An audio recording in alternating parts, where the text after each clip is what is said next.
Ahí está el Plan México, presentado el día de hoy en el marco de los 100 días, el primer tramo del gobierno de la presidenta Sheinbaum. Suena, por supuesto, bien en el papel. El asunto es si es posible, si es viable y qué condiciones va a aportar el gobierno de México para que los empresarios, para quienes que generan riqueza, prosperidad, crecimiento, empleo, puedan hacerlo. Sergio Sarmiento, Sergio, qué gusto. ¿Cómo estás? Muy buenas noches. Carlos Elizondo, qué gusto, Carlos. Gracias. ¿Cómo estás? Muy buenas noches. Jorge Fernández Menéndez. Manuel, Sergio, Carlos, un placer como Gracias, siempre. muchas gracias. ¿Cómo ves? El marco primero, los 100 días de gobierno, Sergio, y ahora el Plan México. Bueno, a ver, si quieres empiezo por lo positivo. Hay deducciones aceleradas para la inversión productiva, eso me parece correcto. Solamente que se limitan a ciertas zonas del país, eso me parece incorrecto.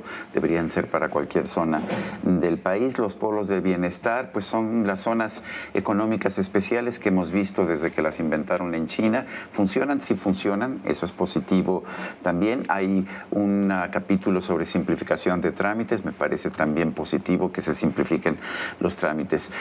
Hay otros elementos que son insuficientes, por ejemplo, nos dicen que se va a invertir 23,000 millones de dólares en infraestructura eléctrica. Maravilloso, es un aumento significativo sobre los 13,000 millones de sexenio de López Obrador, pero mucho menos de lo que se necesita, menos de lo que invirtió Peña Nieto, que fueron 54,000 millones de dólares. Y puntos negativos, regresar a la sustitución de importaciones de los años 50, del milenio pasado, me parece absolutamente inaceptable. El usar aranceles para esa sustitución de importaciones, pues finalmente los consumidores vamos a pagar eso. Y ubicar plantas donde diga el gobierno y tener esta idea de que el gobierno es el que decide dónde puedes invertir, quién puede invertir y cómo, me parece también inaceptable.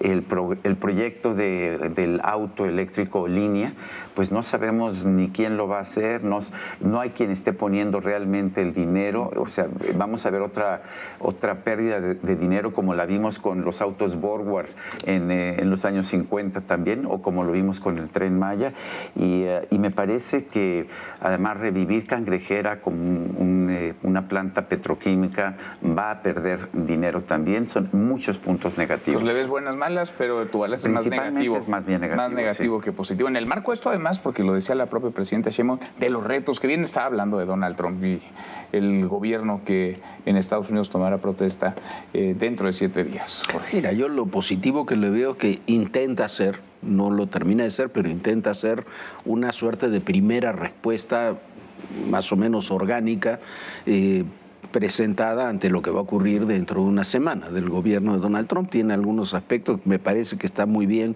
que fomente la relocalización de empresas. Para eso se necesita, además de una declaración, se necesita mucho más, se necesitan una serie de medidas para que lo que no hicimos el sexenio pasado para tener una relocalización de empresas lo suficientemente potente como podríamos tener, ¿qué se puede hacer en este sexenio? Lo de sustitución de importaciones a mí me vuelve, como dice Sergio, me suena nuevamente el discurso de los años 50 del siglo pasado, que sabemos que no funcionó.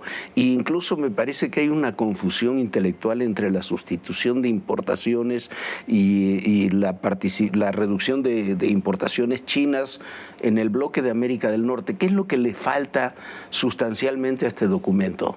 Definirse por una vez por todas como América del Norte, definirse como que queremos ser parte de esa región, de ese mercado, que ahí está nuestro interés geopolítico. Ahí estamos y ahí está, y sí está implícito en el documento y está implícito en las declaraciones, pero sigue faltando esa convicción de decir vamos a integrarnos plenamente, vamos a ser semiconductores. No tomamos lo que dijo Biden hace algunos años, ya como 2 años atrás, sobre el tema de semiconductores. No hemos tomado muchos aspectos que podrían ser muy útiles. En el tema energético seguimos definiendo una política que no le convendrá a muchos inversionistas invertir en agua o en energía en el país. En el tema petrolero igual, en el gas. Entonces, si no terminamos de articular todo eso, estos programas son una suma de buenos deseos, muchos de ellos compartibles, pero será muy difícil hacerlo. Por ejemplo, incorporar al mercado 150,000 especialistas cada año. ¿De dónde los vamos a sacar? No sé. Digo, suena muy bien. Es que todo suena muy bien. Claro, ¿no? Y también suena muy bien el llamado a los empresarios. Los empresarios de todos tamaños, los grandes, los medianos, los chicos, lo que piden son seguridad, certeza jurídica y que no haya tanto trámite burocrático engorroso. Y eso sigue siendo una constante. ¿Cómo lo ves, Carlos? Mira, eso sería el punto de partida para cualquier país que quiere crecer. Celebro los objetivos ambiciosos, que bueno, el sexenio pasado no vimos nada parecido. Me encantaría hacer la octava economía del mundo, ¿por qué no la quinta? Pero lo que no veo es cómo se vinculan esos objetivos con los instrumentos que dice tener. Es decir, esto no es un plan. No se acuerdan lo que eran los planes antes, estaba claro qué se tenía que hacer, cómo se iba a financiar, qué le tocaba a cada quien, de dónde iban a salir las personas, dónde se iban a localizar las carreteras. Es un esbozo de objetivos, con algunos puntos también esbozados. Ese auto eléctrico, ¿sirve para crecer? No lo sé, no sé dónde se va a poner, cuáles van a ser los insumos, cuánto va a costar, a cambio de qué, porque en economía todo es a cambio de algo más.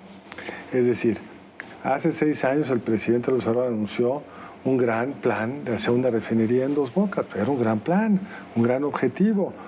Nunca se discutió si era lo que el país necesitaba y obviamente no salió como se pensó porque no había atrás un plan, había un objetivo, una refinería, un número, 8,000 millones de dólares, una fecha de entrega, nada se cumplió.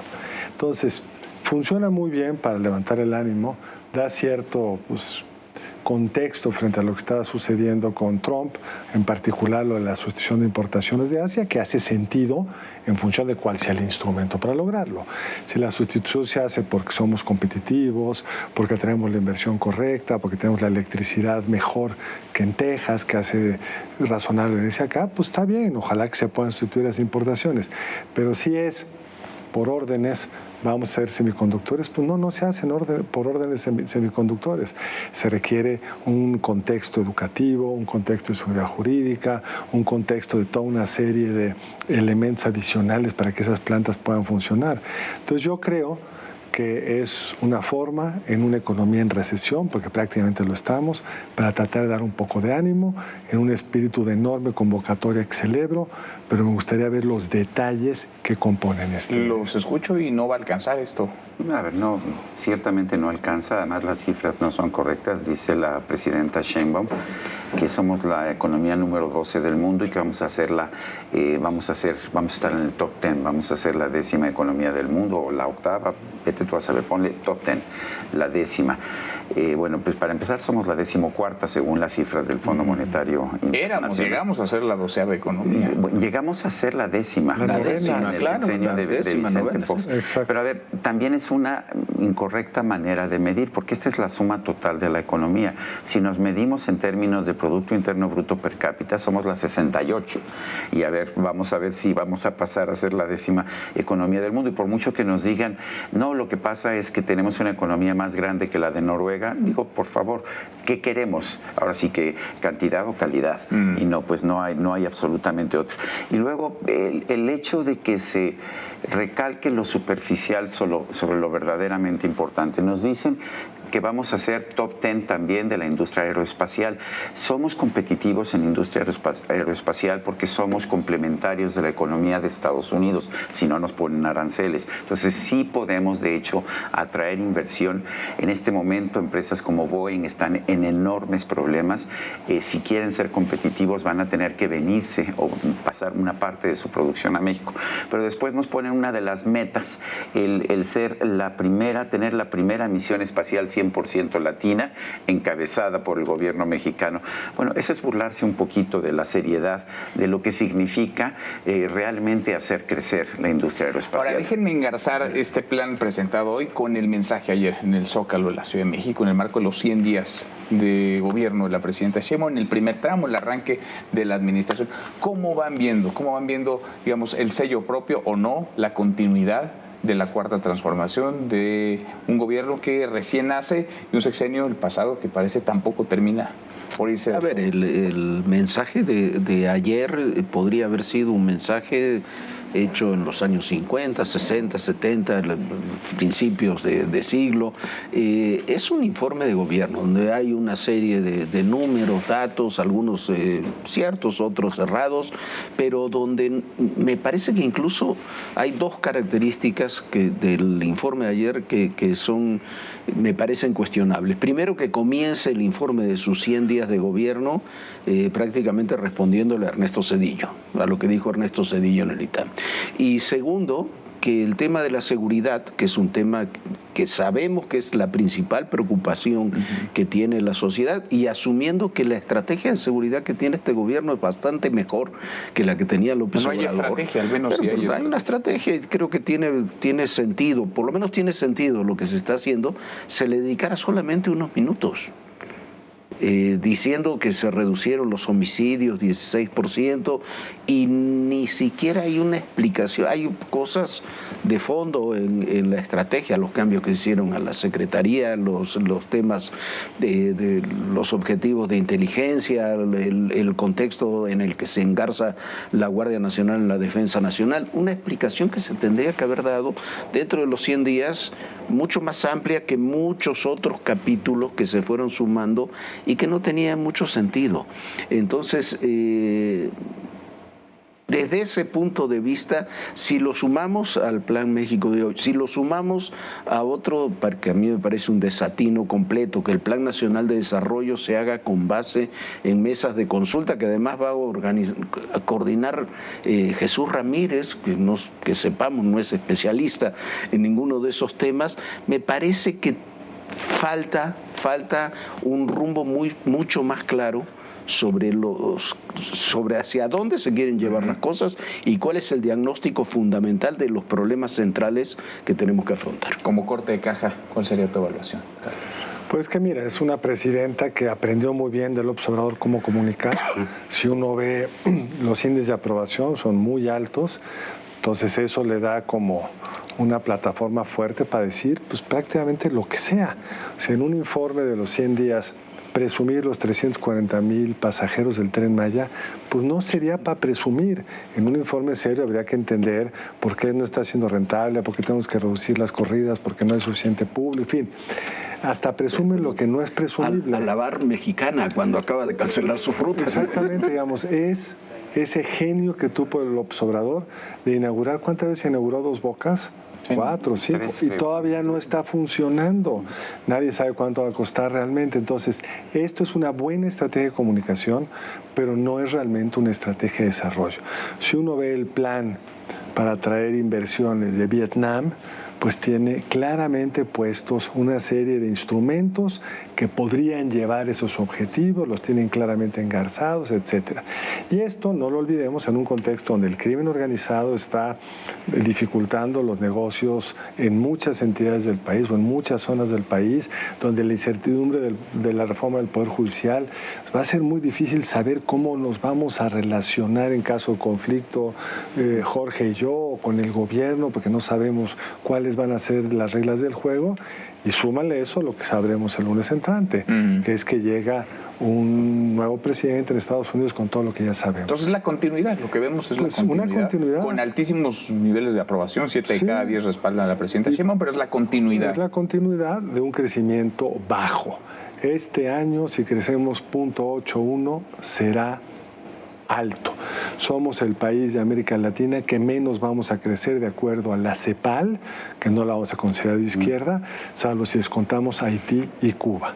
Con eso te da para ser la 10ª economía del mundo, difícil, ¿no? Solo si se colapsan todas las que están arriba de nosotros. Yo diría una cosa más. Enfatizó la presidenta el domingo en su informe que México será una potencia científica, pero no puede ser potencia científica por un decreto gubernamental. Necesitas libertad. Y en lugar lugar de ofrecer una mayor libertad, que es lo que necesitas para tener innovación, está ofreciendo pues planes de desarrollo y el Plan México, que están tomados del Plan Global de Desarrollo de José López Portillo y los planes nacionales de desarrollo que empezaron con Miguel de la Madrid, con esta idea de que la planificación central funciona mejor que la libertad económica. Y no es cierto, no funciona mejor que la libertad económica. Estados Unidos, sin planificación central, sin planes nacionales de desarrollo, ha crecido más que México a lo largo de décadas, y en realidad lo que nosotros deberíamos estar haciendo si queremos crecer más es encontrar la forma de instalar nuevamente un módico de libertad en las decisiones económicas de nuestro país. Pues sí, yo insistiría, reglas básicas y que se cumplan, ¿no? Que no intervenga el Estado demasiado, porque cuando lo hace muy mal. Certeza, que no anden cambiando las reglas del juego, y seguridad para que los demás... Y tener un poder judicial que funcione y sea independiente ayudaría mucho. Pues sí, sin duda. Jorge, gracias. Muchas gracias. Carlos. A ti, Manuel, qué gusto estar acá. Muchas gracias. Hasta mañana. Pásala.